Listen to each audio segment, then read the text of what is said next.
Hello, Sophia. Sophia Hermens. I'm very, very excited to speak to you today. We came across each other on a founder network, and you are the founder of Rising Suns UK. I'm really interested in what you're doing. So over to you to introduce yourself to the listeners. Thanks, Bryony. It's so good to be here. Rising Suns. Yes, so much to say and such a wonderful, exciting project. It feels really as though my life up till now has been weaving paths to get me to this place, to founding Rising Suns. It's really interesting. When I look back, it all makes complete sense. The program is for 8 to 10-year-old boys and their dads. It's designed to foster a strong and deep father-son bond before the roller coaster of the teenage years, before puberty hits, and most of all so that we don't have to repair it later. We hear so much from our current dads that they haven't had a role model. They haven't necessarily had the relationship with their fathers that they would have liked to have had. And dads want to do it differently. So we're there to support them to do that. Disrupting an old pattern. I love that. So you're really taking a proactive approach to like building better relationships with fathers and sons. Proactive is exactly the word. We're hearing so much across different industries. So healthcare, education, how important it is to get in early, to really do preventative work rather than having to come back later and fix what has gone wrong. And if without a role model, without having lived experience of how to father, it's really hard. And the same for mums as well. I remember I was quite clear about how I didn't want to parent when I had my 2 children. And the problem was that I didn't have anything to fit into the gap. What I didn't want to do was really clear to me, but I didn't know what to put in instead. How to do it a different way. Yeah. And actually, if you haven't got a blueprint or a good blueprint, then it can be really tricky to start, can't it? Because we typically just repeat those behaviors or reach for something. We're not sure if that's the right angle. We're not sure if it fits what we really want. Yeah. Love that. And so what brought you to this point? What did you do before? Well, tell us your career story. My career story. So a long time ago, I was an employment lawyer. And that was really following my passion for social justice, for equality. Women's rights has always been a huge passion for me. I remember cutting articles out of newspapers about female founders and women who had been discriminated against in the workplace. This was in my teens. So it kind of made sense that I ended up in employment. Then, thank goodness, for a variety of reasons, I was made redundant in the 2008 Fun and Games. And yeah, so I suppose that was the reason that I left the law. And was really grateful to have got out then, because I think it would have been, it's quite hard once you get used to the lifestyle and the salary and the work ethic. It's quite hard to leave. And then I thought really long and hard about what I wanted to do and did lots of work experiences at the age of late 20s, which was disconcerting for a lot of the people that I was shadowing when they found out that I was when you arrived and you weren't a young, fresh out of school. Yeah, not only was I older, I'm also quite tall. So the combination, I think, was a little discombobulating for some of the people I was shadowing. But that was really great. And it's funny how I think that things are different now, but in those days, you didn't kind of go into loads of different industries to try them out. So I did marketing, above the line marketing, below the line, advertising, anything that I thought was remotely interesting. I went and found someone who worked in that area and had a go. And I kept saying to everybody, I want to work for someone who is changing the world, someone like Jamie Oliver. I want to work for Jamie Oliver. Do you know him? Do you know him? Do you know him? So I asked everybody if they had any connection to anyone who worked at Jamie Oliver. And then finally somebody said, oh yes, my best friend works there. So I started volunteering on Jamie's big night out, the big fundraiser he used to do for the 15 Foundation, his chef school. That was a great experience. And then from that, I was offered a job on the American campaign. And then we moved to Geneva and I stopped with Jamie Oliver and worked for the International School of Geneva, fundraising again for their arts centre. So that was a great job. It was in English and in French. That was a fabulous job with fabulous people. And I really enjoyed having the challenge and the fun of speaking in French. Then the University of Geneva, I did a stint there. on their master's program, fundraising for their international master's program. And then my children came along. So I spent a lot of time, as we do, picking up baked beans from the floor and I step on Lego every day. Oh, there's nothing more painful, is there? Unreal. It's just, and it'll be the tiniest Yes. piece, and it goes Yes. right into And usually your the foot. same color as the carpet, or the floor, absolutely. whatever it is, it's always the same color. Yeah, I feel that pain. So I had time at home with the children. We sliced and diced it so that my husband, who loves his work, could carry on with his career. And I, like I said earlier, I really wanted to work out how I was going to parent these two children in a way that felt real and right and was aligned with my values and I suppose, was breaking some of the patterns that I had grown up with, and I had formed through my childhood. So started in reception. I started studying psychotherapy. I mean, it's very rich. Haven't you had just such different experiences and different places that you've been, not just location, but types of work, the study that you've done from law to psychotherapy, and then obviously the pivotal moment being, I had my own kids and I wanted to change those patterns. I mean, it's a phenomenal story because it feels like you're the type of person that wherever you land, you'll get passionate about what you're doing. But obviously you've now found this real purpose, haven't you, in what you're driving forward with Rising Suns. Yeah. And I think that whole purpose was building because there was some of it there in the law, but I wasn't fulfilled. There was a lot of it there in fundraising, but it had to be for the right thing. Then the psychotherapy, and I'm almost at the end of my psychotherapy course. So I'll be a qualified psychotherapist next year, which I'm really excited about starting my private practice. But there's also a part of me that is quite go-getty and determined and outward facing.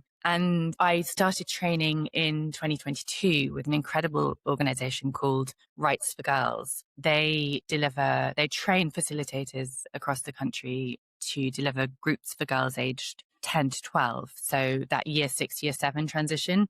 It's a really wonderful organization and I love my work with them. And so many mums kept saying to me over and over again, every month after I delivered my session, oh, I have a younger boy. Is there anything for boys? Are you going to start a program for boys? And I would say, Rights for Girls is for girls. We don't cater for boys because we were never preteen boys ourselves. And I have a preteen boy. And as he was getting older and I was being asked these questions and I did some research and there's really nothing out there for preteen boys. There's a lot for older boys. There are some really great organizations working with teens. So Journeyman is one of them. And then a Band of Brothers for older, so young men, older teens and young men. A Band of Brothers is a national organization, but really very, very little for preteen boys. And coming back to that prevention point, I didn't want to wait. Yeah. So I did it. I set it up myself. And so I used all of those different skills from understanding how groups work, from my work with Rights for Girls, feeling really strongly about empowering both our girls and our boys, because we can empower our girls till the end of time. But if things don't change for how our boys are growing up, if that sea that they're swimming in isn't different, then our girls are never going to get anywhere. I mean, you have to have been living under a rock if you haven't noticed some of the trends around characters like Garrett Graham or some of the other programs that are coming through. I listened to a podcast yesterday with 5 chaps talking about what do we need to do differently as men because women don't want to date us anymore. We need to be curious. We need to understand their landscape. And I do feel that the tide is turning, specifically because we're starting to see guys go, okay, let's get in touch with our feelings. Let's figure it out. But what you're doing is saying, let's start earlier than that because we need to change the system, right? Like we need to change all of it that starts like, and I've seen it. Like my 5-year-old will say, well, no, this shed is not for you, mummy. It's boys only. And I'm like, excuse me, I can bloody well go in that shed if I want to, and I can use those tools as well. Thank you. But we haven't taught him that. That comes out of the playground. It comes out of his experiences. It comes out of various. I'm sure there's an undercurrent in our house still where there's, that I'm a trad wife, so to speak. I'm at home and daddy's at work. So there is such a build-up of those systems. There's such programming from early on that I think it's so interesting to see what you're doing from this stage. The playground's really interesting. The suppression early on of emotions for boys. I mean, my 10-year-olds, we were talking about when it was not okay to cry on the playground, and he said, "Oh, year 2, if not earlier." So it's not okay to cry. Not okay to cry. They're That's what, kids. that's when they're hurt. When Yeah. they're hurt. I mean, some of them still do, of course, but that squashing of it's almost as if our boys aren't allowed access to the full range of human emotions like our Yeah. girls are. I mean, anger is another really interesting emotion to talk about, but boys aren't allowed to be angry because otherwise they're angry little boys. Men aren't allowed to be angry because that trope of the angry man. And but then boys aren't allowed to be frightened either, and they're not allowed to be sad. And then So you layer on top of that, girls need to suppress them because we're a bit too much in the workplace because we mm, have got emotions. It's so fascinating. So there's some incredible people doing work on emotional intelligence, but also understanding your emotions and dealing with them in the workplace. yes. So, like, because I see that every day, right? Typically, people start coaching with me because something's not been dealt with inside and it will be emotive. And Mm. therefore, we haven't separated what the emotions are to start with and then what we want to do from a, practical perspective. Yes. I mean, even before we even get to dealing with what's going on with the emotions, it's the identifying. So it's Yeah. the regulating, identifying and naming, and Yeah. then working out how to handle. And our programs, what I love about the Rising Suns programs, and we actually employed a fun consultant because Love that. the best job title, right? So when I put the program together, I was very clear about, actually, I packed far too much in. I was like, we're going to change this and we're going to do this. And the boys need to know that. And then the dads will be engaged with that. And really wrote what I saw in retrospect was a heavy, serious, weighty program, a kind of a manifesto for making things different in our society. And this wonderful man who's now actually one of our St. Albans facilitators, who has a background in play. His name is Hake. He's just a fabulous human. He has a background in play for adults. He's designed play programs for adults because he feels we lose playfulness as we get older, which I completely agree with.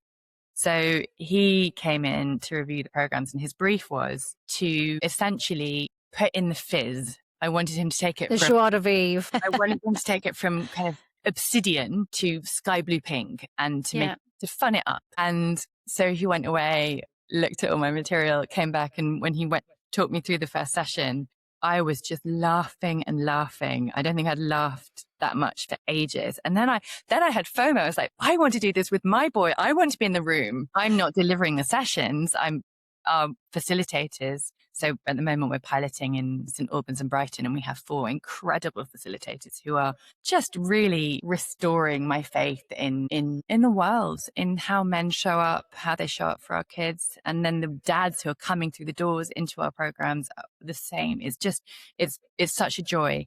So yeah. I mean, my favorite word, joy, let's have more joy because it leads to engagement, inclusion, people feeling like they want to be there. They always say about children, they learn better if they're having fun. And I'm like, it's true. The same's true of adults. Like, how many conference rooms have you sat in and gone, this is so boring? Like, and I've lost my train of thought because I'm bored. Because you're bored. Yeah. Shout out to Hake's other business. He has a coaching business called Joyful Men Coaching. Love it. Yeah, okay, right. I should connect with him. Yeah. I did a Lego serious play workshop this week because I like doing play too. I think it really unlocks like the difference in who we are as well, and that creative part of your brain. So tell us where you want to get to then. The ambition of Rising Suns is what? Well, the ambition for Rising Suns is for it to be so normal for men and boys to attend Rising Suns every month. As normal as Saturday morning football, as normal as scouts. So a dad would say to another dad, you haven't signed up for Rising Suns yet. Why ever not? Just that it is an absolutely standard thing to do. We're piloting in 2 places right now, and I have a list of men contact me every week saying, can I train with you? Can I deliver the program into my community? How can I get involved? Which is just so wonderfully validating. So we have been crowdfunding to get, the part of the problem is we can't apply for big grants yet or big funding because we haven't completed the first year. We don't have the data and the metrics.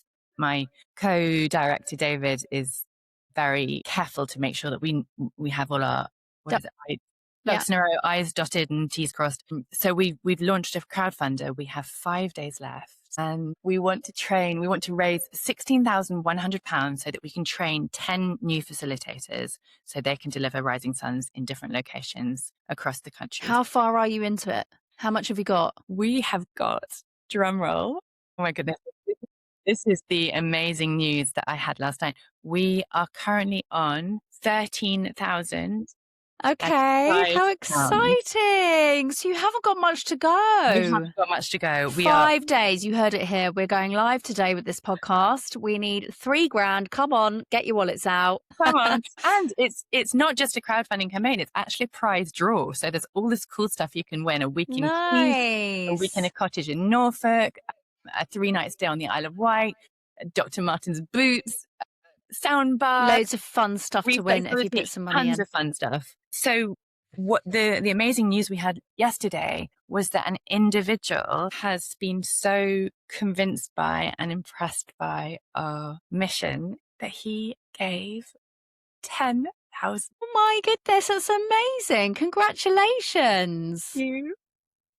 I mean, so has this person been part of what you've been doing then? They've seen it firsthand, or they've just been watching your story and thought, I need to get involved in that? We had a meeting and he loved it. Brilliant. Was I like absolutely love to hear it. I love to hear it. And so big goals, where do you want it? You want people to use it like they would scouts, yes, let's say, or football camp, or whatever it is that you do with your kids on a Saturday morning. Every month for a year.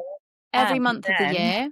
And then this is really long term, but big picture, I would love for because the program's now aimed at year 4 and year 5 boys. I would love to scale to deepen as well as to widen. So we go year 6, 7, year 8, 9, year 10, 11, year 12, 13, so that the boys have a dedicated 2 hours with their dads every month, all the way through their school life, so that they can connect, they can keep in each other's worlds. I mean, so many dads are so brilliant at doing the do. They drive to the football practices. They are there and they're providing financially. They're really invested. And it's so often still the mums that do the emotional engagement. Emotional load. Yeah.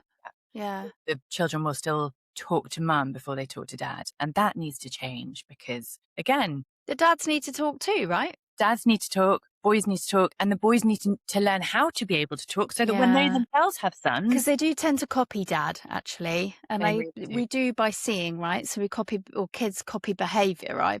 I've seen that firsthand now. I kind of thought, well, you can teach your kid anything, but actually they just pretty much mirror what your behaviour is in the household. Yeah. So I find things you're doing subconsciously or you're trying not to do, they'll absorb and repeat. I mean, the phrases that you hear is like frightening because you're like, wow, I say that. And they've now come out with it. Is that what I sound like? And what does this mean for you from a career perspective? Because this is it's a beautiful journey to hear that you've been on, quite the kind of squiggly career, but how does it feel to be in this point in your career? It feels really fulfilling. I am so happy. I'm so happy. I just love waking up in the morning at the moment. I'm excited to see what the day holds. I'm excited to brainstorm with my team. I'm just really motivated to get out and do all this, and feels a bit rocky. We're bootstrapped at the moment. Well, I was just going to say, I'm going to ask the awkward question. Presumably you're not making any money out of it. No right money. Now. Yeah. The first year particularly, we wanted all of the money from the program to go to the facilitators because they are working hard to feed back what's working, what isn't working as we deliver the session. So we really didn't want to take any kind of cut. And for this to work, so lots of things. Let me backtrack a minute. I have seen so often that people who are doing really valuable, meaningful work are not paid properly. Yes. I wrote about this yesterday. There we go. So the people who are committed to meaningful, effective change, to really advancing society in one way or another and caring in a way that is really important, that does not earn any kind of top dollar. So it's important to me that our facilitators do take home a sensible amount of money. So it's important that we price Rising Suns sensibly. And we're working on having long term. I want bursaries. I want scholarships. I want this to be an accessible program. But for those who can afford it, I want them to afford it so that then we have money for other boys and dads. So in terms of payment of the facilitators, they need proper compensation. And we as a central organization need to work out how to continue to fund ourselves so that we can then continue to train and support facilitators. So we think, and I love how this is not totally clear yet, that our serious strand of income will be going into corporates, going into businesses, talking about fatherhood, talking about male role models, talking about mentorship, delivering workshops, because of course the facilitators are facilitating groups for boys and for dads. They are well versed in how to deliver a really fun 2-hour session. So I think we take that and we go to businesses and we say, this is what you need. A happy father is a happy employee. There's a whole new strand of corporate social responsibility that is engaging with fathers. So shareholders want to see that happening. And as you say, the tide is turning. And they must be crying out for it too, because we're seeing more on maternity, we're seeing more on menopause, we're seeing more on, there's lots and lots of things corporately for women because we're typically the primary caregiver, but there is arguably a huge gap in support for dads. Huge gap. Yes, okay, they might be like earning the money and handling the financial burden, but it doesn't mean they're not present at home. Well, that is not the structure. The systems don't benefit mums, but they also don't benefit dads. I mean, 2 weeks leave. So Anna Whitehouse at Mother Pucker is doing incredible work on changing the narrative around paternity leave, and then Elliot Ray with his calling out of his parenting out loud, he is really encouraging men to ask for flexible working, fathers to ask for flexible working. There's still so much fear that if a man asks to go down to a 4-day week or even another day from home, that somehow that's going to impact his career negatively. Yeah, I talked about this a while ago with somebody because there's a really cute, I call it cute, it's a terrible thing to say. There's this brilliant initiative, I think it's in the Netherlands, where they have Papa Dag. So they have like a 9-day working week so that they can have the Friday off, or a 4-day working week so they have the Friday off when they've had a kid for the first year, so that they can be around, like. Well, the Netherlands have always had it. I mean, there's a kind of cultural expectation there. I'm half Dutch actually. Oh, okay. I have some interesting views, some interesting information from cousins and friends. So apparently it's really normal for mum to work 3 days, dad to work 3 days, and grandparents to have that middle Wednesday, have the children on that middle Wednesday when both mum and dad are in the office. That's not in any really way normal. Weird. Wouldn't that be wonderful? It would be glorious, and I'd love to see employers following suit too and offering more part-time jobs. Oh, and have you seen this? The research, the results of the study that came out yesterday, the trial 4-day working week. Yep, I mean, it's phenomenal, and the results speak for themselves. Yeah.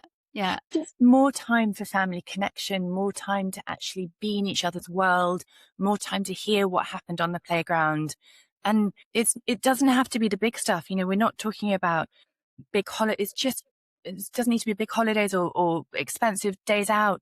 Just being there and hearing what is going on for our children and it can be healing for all of us, I think, because we are so disconnected despite being so connected right now that actually I have to stop and pause a lot of the time and take my phone away from my face to like focus on my child, and actually leaning into some of these initiatives and finding more out and being more open and curious about what's going on in the world, and getting really kind of savvy about what can we do to help the next generation, regardless of whether you're a parent or not. This is about also supporting your fellow employees, the parents in your friendship group, like your parents, even, repairing those relationships. Absolutely. It's better for everybody. Yeah. And so, Sophia, what advice would you have if you're looking back at your career? What advice would you, because you've just tried your hand at a lot of things after law, what advice would you give maybe your younger self when you're looking, or would you change any of it? Would you keep it the same? Well, that's such a great question. I would have loved to have done some work earlier, like about what lights me up. I've always kind of laughed and said, "Oh, I'll walk over hot coals for for an employer. If I believe in what they're doing and they believe in me, there's no limits to what I would do. And I think I would love to have had some coaching or some therapy early on to really identify what it was, what it still is that lights me up, and how to follow that fizz, as opposed to looking at the careers and thinking, does this career suit me? And when I took that job in Geneva, I remember reading the job description and thinking, oh my gosh, I haven't done any of this before, but I can absolutely do these things. This is my job description. This is written for me. And it's that whole bringing myself to the table as opposed to going out to look for the work and the job description.